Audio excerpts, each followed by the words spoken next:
예레미야 15장 19절에서 21절까지의 말씀입니다.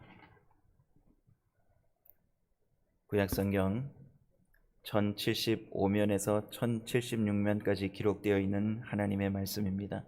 예레미야 15장 19절에서 21절까지의 말씀을 이 새벽에 함께 읽겠습니다. 여호와께서 이같이 말씀하시되 네가 만일 돌아보면 내가 너를 다시 이끌어서 내 앞에 세울 것이며 네가 만일 천한 것에서 귀한 것을 취할 것 같으면 너는 내 입같이 될 것이라. 그들은 내게로 돌아오려니와 너는 그들에게로 돌아가지 말지니라. 내가 너로 이 백성 앞에 견고한 노성벽이 되게 하리니 그들이 너를 칠지라도 이기지 못할 것은 내가 너와 함께하여 너를 구하여 건짐이니라. 여호와의 말이니라.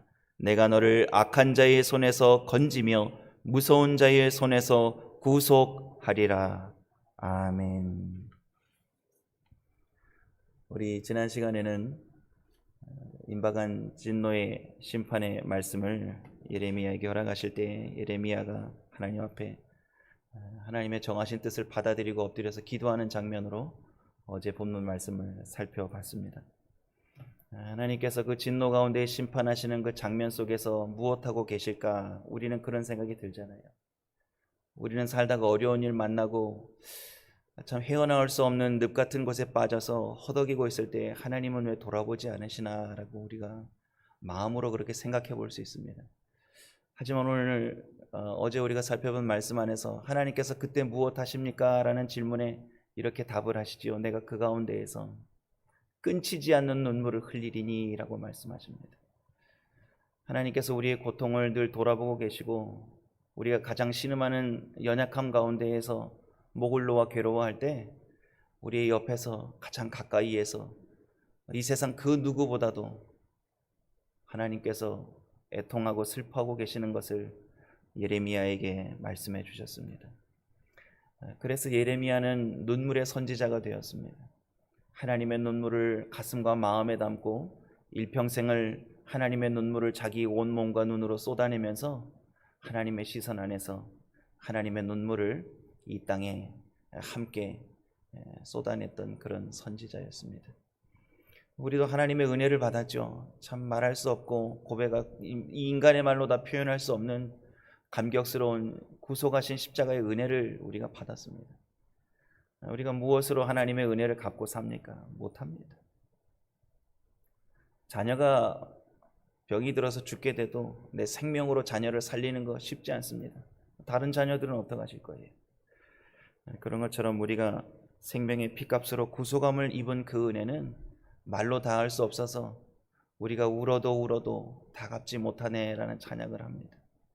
그러면 우리가 은혜 받은 자답게 살아드림으로 하나님의 눈물을 조금이라도 거두실 수 있도록 우리가 죄악에 빠지지 않고 믿음으로 잘 살아드려서 말씀 안에 거해서 은혜 안에 거해서 하나님께 미소를 드려야지, 하나님께 기쁨을 드려야지. 그렇게 해서 하나님의 은혜를 조금이라도 갚아보려고 애쓰는 것, 그게 그리스도인의 삶이 아닌가 생각해보는 그런 말씀이었습니다. 이제 오늘 15장 말씀은 예레미야가 하나님의 은혜를 깨닫고 하나님 앞에서 죄를 회개하고 이 민족의 죄악을 자기의 죄처럼 고백하면서 기도하는 장면으로 14장이 마무리가 되었습니다. 이제 예레미야가 하나님께 기도했던 그 기도에 하나님께서 또 응답을 하시는데요. 여전히 하나님께서는 앞으로 되어질 심판에 관한 말씀으로 예레미야에게 화답하십니다. 다 볼 수는 없고요. 우리 15장 1절과 4절 말씀 어제처럼 한번 보겠습니다. 여호와께서 내게 이르시되 모세와 사무엘이 내 앞에 섰다 할지라도 내 마음은 이 백성을 향할 수 없나니 그들을 내 앞에서 쫓아내치라. 4절입니다. 유다 왕 히스기야의 아들 므낫세가 예루살렘에 행한 바를 인하여 내가 그들을 세계 열방 중에 흩으리라. 아멘. 하나님께서 시건치 않으시죠. 예레미야야, 이 백성을 위해서 복을 구하지 마라. 내가 기도해도 듣지 않는다. 금식해도 듣지 않는다. 번제와 소제 드려봐라. 내가 받지 않는다. 하나님께서 말씀하셨는데 예레미야가 아무리 눈물을 쏟은들 바꾸시지 않습니다. 하나님께서 정하신 뜻을 확실히 세우시면 그 누구도 바꿀 수 없습니다. 오늘 15장 말씀에서는 가서 봐라, 모세와 사무엘이 내 앞에 섰다 할지라도 내 마음 바뀌지 않는다. 모세가 왜 등장했겠습니까? 왜 사무엘을 하나님께서 언급하셨겠습니까? 하나님의 백성들이 죄악을 저질렀을 때 가장 중보자로 앞서서 그 죄악을 하나님 앞에서 용서해 주십시오라고 구했던 사람이 모세입니다. 하나님, 믿지 않는 저 이방 백성들이 이 일을 보고 하나님의 백성을 끌어다가 광야에서 죽었다는 소리 퍼지면 그거 하나님 영광을 어떻게 가리게 되는 거 아닙니까? 차라리 제 목숨을 취하십시오. 나를 생명책에서 지우시고 이 백성 용서해 주십시오. 하나님, 참 모세 훌륭한 분이죠. 참 멋있고 아름다운 기도로 하나님의 마음을 감동케 해드렸던 그런 분의 기도죠. 사무엘은 어땠습니까? 민족의 죄악을 미스바로 모입시다. 우리 회개합시다. 하나님께서 회개하는 기도를 들으시지 않겠습니까? 이렇게 민족들을 깨워서 하나님 앞에서 죄를 돌이키고 회개의 기도에 앞장섰던 분이 사무엘입니다. 하나님께서 말씀하시는 거예요. 그런 선지자들 데려와 봐라. 아니다, 나 안 돌이킨다. 오히려 4절 말씀에 뭐라고 말씀하세요? 히스기야 아들 므낫세의 죄로 인해서 내가 신명기 28장의 불순종의 죄로 인한 심판, 그 말씀대로 열방의 너희를 흩으시겠다고 확고히 말씀하시는 거예요. 여러분, 히스기야의 아들 므낫세의 죄악 제가 여러 번 말씀드렸습니다. 잊으시면 안 됩니다. 므낫세가요, 잘했던 정책이 있습니다. 이 사람이 했던 게 세계화 정책입니다. 그러니까 선진 문물을 가졌던 아수르의 모든 것들을 받아들이고 무역을 활발하게 해서 백성들 잘 살게 해줬습니다. 경제적으로 풍요하게 해줬습니다. 그러나 므낫세 시절 55년 통치 기간이 성경에서 나타났던 그 어떤 시기보다도 가장 영적으로 흑암기라고 학자들은 보고 있습니다. 왜냐하면요, 이가 저질렀던 죄악 중에 눈으로 뜨고 볼 수 없는 성경이 있습니다. 그 성경 말씀이 열왕기하 21장에 보면요, 1월 성신의 제단을 여호와의 뜰, 성전 뜰에다가 갖다 놓고 거기서 인신제사를 드렸던 사람이 므낫세 왕입니다. 이러니 하나님께서 이 죄악을 어떻게 참으셨겠어요? 이걸 어떻게 두고 보십니까? 그래서 오늘 상기시키시는 거예요. 히스기야 아들 므낫세의 죄악이 가장 극했거든요. 그걸 다 보셨던 하나님께서 이 행한 바를 인하여서 너희들을 열방에 흩으시겠다고 말씀하십니다. 이게 다 신명기에서에 나와 있는 말씀 아닙니까? 하나님께서는 말씀대로 역사를 이끌어 가십니다. 그걸 우리는 받아들일 때에 믿음으로 살아갈 수 있는 겁니다. 계속해서 5절부터 9절까지의 말씀은 신학자들이 여기에 표제를 이렇게 붙였습니다. 야훼의 애가, 여호와의 애가라는 제목을 붙여놨습니다. 하나님 마음의 슬픔을 시적인 표현으로 쭉 나열해주는 그런 말씀인데요, 한번 같이 읽어볼까요? 하나님의 마음을 살펴보고 하나님의 마음을 받드는 그런 마음으로 우리가 5절에서 9절까지 좀 길지만 천천히 한번 읽어보겠습니다. 예루살렘아, 너를 불쌍히 여길 자 누구며 너를 곡할 자 누구며 돌이켜 내 평안을 물을 자 누구뇨? 여호와께서 가라사대 네가 나를 버렸고 내게서 물러갔으므로 내게로 내 손을 펴서 너를 멸하였노니 이는 내가 뜻을 돌이키기에 염증이 났음이로다.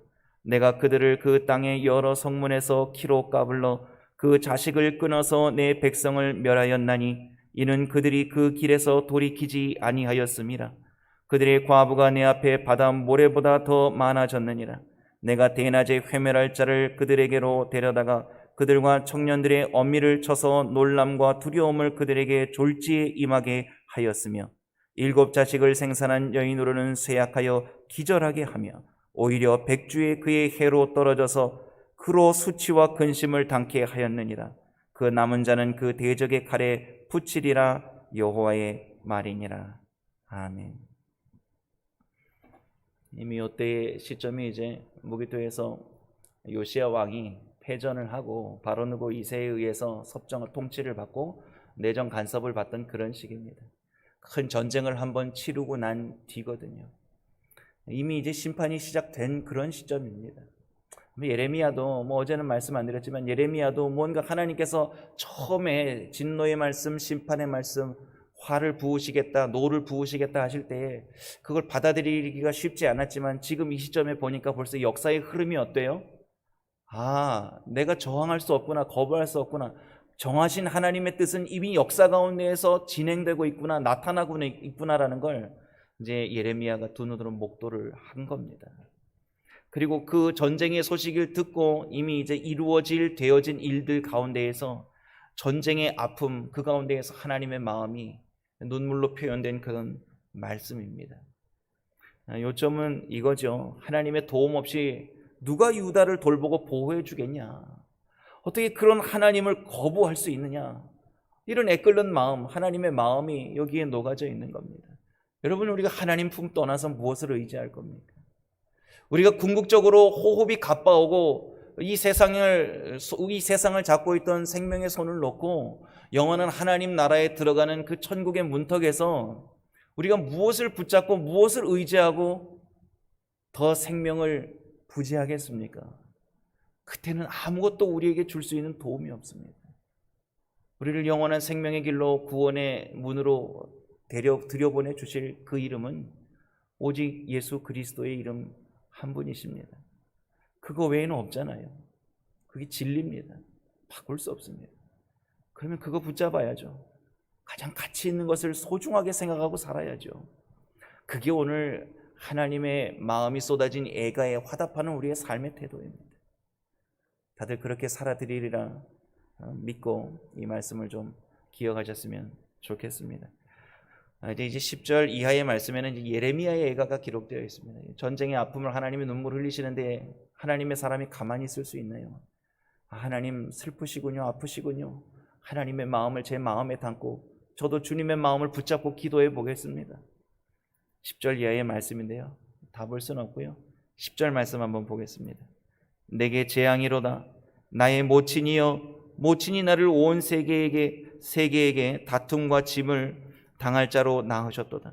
내가 끼워주지도 아니하였고 사람이 내게 끼이지도 아니하였건만은 다 나를 저주하는도다. 아멘. 다 아시죠? 이제 더 설명 안 드려도 예레미야의 삶이 벌써 여기에 이르기까지 많은 핍박과 살해의 위협을 당했다라는 거 아실 수 있습니다. 보이는 예레미야도 개인적인 삶에 있어서 유다 백성들과 만만치 않은 괴로움을, 고통을 같이 당하고 있는 것 우리가 성경을 읽으면서 다 보았습니다. 우리 조금 밑으로 가서요 14절 말씀을 함께 보겠습니다. 너로 네 대적과 함께 네가 알지 못하는 땅에 이르게 하리니 이는 나의 진노의 맹렬한 불이 너를 사르려 함이니라. 계속해서 읽겠습니다. 15절, 16절, 17절까지 제가 읽겠습니다. 여호와여, 주께서 아시오니 원컨대 주는 나를 기억하시며 권고하사 나를 박해하는 자에게 보복하시고 주의 오래 참으심을 인하여 나로 멸망치 말게 하옵시며 주를 위하여 내가 치욕당하는 줄을 아시옵소서. 만군의 하나님 여호와시여, 나는 주의 이름으로 일컬음을 받는 자라. 내가 주의 말씀을 얻어먹었사오니 주의 말씀은 내게 기쁨과 내 마음의 즐거움이오나 내가 기뻐하는 자의 회에 앉지 아니하며 즐거워하지도 아니하고 주의 손을 인하여 홀로 앉았사오니 이는 주께서 분노로 내게 채우셨음이니이다. 아멘. 예레미야가 선지자로서의 사명을 감당하면서 마음의 괴로움을 이제 토로하는 그런 말씀을 읽은 겁니다. 오늘 말씀을 보니까 예레미야가 하나님의 말씀을 젊은 시절에 받았을 때 기뻤다는 거예요. 하나님께서 내게 말씀을 먹여주셨을 때 내가 너무 기뻤다라는 거예요. 그런데 그 내용을 받으면 받을수록 마음은 어땠다는 거예요? 그 기쁜 마음은 계속해서 마음에 있었지만 더불어서 그 말씀의 내용이 주께서 분노로 내게 채우셨다라는 거예요. 그러니까 한쪽으로는 기쁘지만 한쪽으로는 하나님의 진노의 말씀, 분노의 말씀이 이렇게 같이 온 거예요. 참 이거 어떻게 표현해야 될까요? 18절입니다. 나의 고통이 계속하며 상처가 중하여 낫지 아니함은 어찌미니까 주께서는 내게 대하여 물이 말라서 속이는 시내 같으시리까. 아멘. 참 우리가 표현할 수 없을 때 의문문으로 이렇게 마칠 때가 있죠. 시적인 표현으로요. 보세요. 성경을 읽으면서 이게 동양 철학에서 말하는데 사서 중에 나오는 중용도 있고 또 서양 철학에서도 중용의 덕이라는 말을 씁니다. 중용이라는 말 그냥 간단하게 단어의 의미가 이나죠. 지나치거나 모자람이 없이 어떻게 해서든지 치우치지 아니하고 떳떳하고 또 모자람 없이 변함함 없이 굳센 모습을 중용이라고 합니다. 중용. 신앙생활하면서 제가 성경을 보지 않습니까? 우리가 성경을 보면 동양 철학이든 서양 철학이든 철학에서 말하는 것 말고요, 성경에서 말씀하고 계시잖아요. 신명기서 28장에 보면 1절부터 14절까지 무슨 말씀이 기록되어 있습니까? 순종하면 하나님께서 참 많은 복을 주신다고 약속해 주셨어요. 그 신명기서 28장 14절에 이런 말씀이 있습니다. 여호와의 말씀을 떠나서 좌로나 우로나 치우치지 말면 이와 같으리라, 이런 말씀이 있습니다. 그게 이제 복에 관한 말씀, 순종의 복에 관한 말씀을 마칠 때 하나님이 약속하시고 준행하라고 주신 말씀이에요. 무슨 말씀이라고요? 말씀을 떠나서 좌로나 우로나 치우치지 아니하면 이와 같이 복을 주겠다고 말씀하신 거예요. 세상이 흔들리고 혼돈스러워도요, 전쟁의 위협이 있고요, 죽음의 위협이 있어도 좌로나 우로나 흔들리지 말고 뭐를 잘 붙들고 살아야 되겠습니까? 하나님 말씀 잘 붙들고 살아야 되는 게 우리의 부르심에 합당한 삶이라고 이미 구약 성경, 신약 성경에 다 기록되어 있습니다. 이게 성경이 가르치는 말씀이죠. 그러니까 선지자로 부름을 받아서 기쁨이 있었지만 한편으로는 말씀에 대한 두려움과 고통이 함께 임한 거예요. 그리스도인들의 마음에는 이런 게 자리 잡고 있는 거예요. 한편으로 보면 구원해 주신 은혜와 기쁨이 이 안에 충만하지만 한편으로는 세상에 어두워가는 죄악을 보면서 괴로워하는 거예요. 그 마음이 우리 안에 있습니다. 그래서 우리가 좋은 일을 만났을 때 막 너무 이 기쁨만을 위해서 너무 기울어지지 마십시오. 세상을 보시면서 야, 이거 다 망했다, 큰일 났다, 마음에 요동하지 마십시오. 너무 괴로워하지 마십시오. 마음을 붙잡아야 합니다. 중심을 잡으셔야 합니다.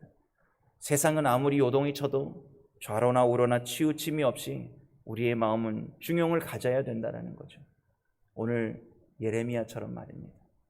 그래야 하나님께서 이 시대에 흔들리지 않는 신앙인으로 우리가 할 수 있는 일들을 맡겨주실 거라는 걸 말씀 쭉 읽어보면서 우리가 깨달을 수가 있습니다.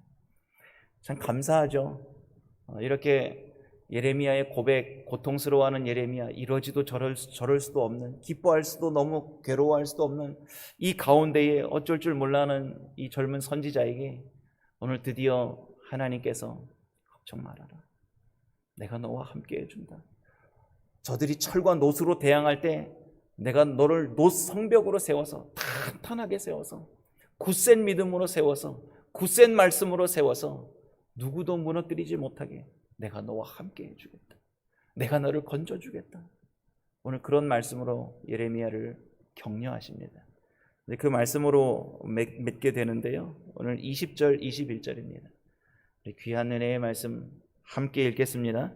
내가 너로 이 백성 앞에 견고한 놋성벽이 되게 하리니 그들이 너를 칠지라도 이기지 못할 것은 내가 너와 함께하여 너를 구하여 건짐이니라. 여호와의 말이니라. 내가 너를 악한 자의 손에서 건지며 무서운 자의 손에서 구속하리라. 아멘. 남유다의 역사가 이제 마지막을 향해 달려가고 있습니다.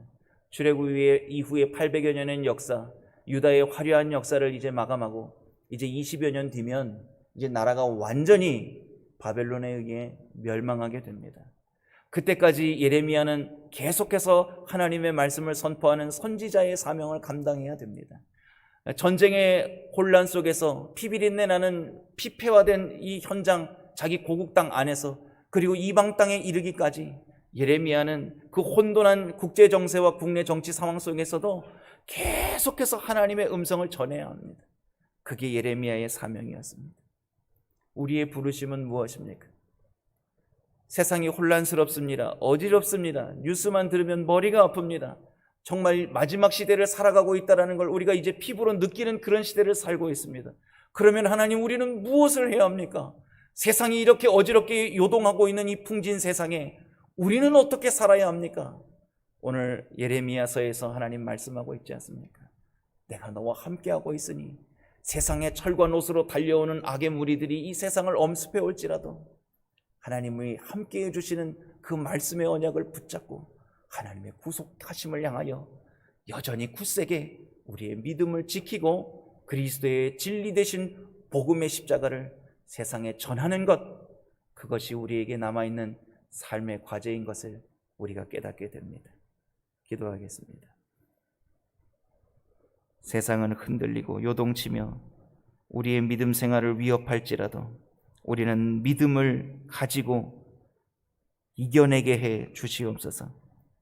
풀은 마르고 꽃은 시드는 것처럼 우리가 하나님 앞에 인생으로 살아가는 것이 참으로 연약해 보일지라도 하나님의 말씀은 영영이 서리라 하셨사오니 오늘 내가 너와 함께 있어 구원의 손으로 너를 붙들어 주리라 하신 이 말씀, 하나님, 우리가 이 말씀 안에서 이 세상에 담대한 믿음을 가지고 승리하며 살기를 예수님의 이름으로 기도드립니다. 아멘.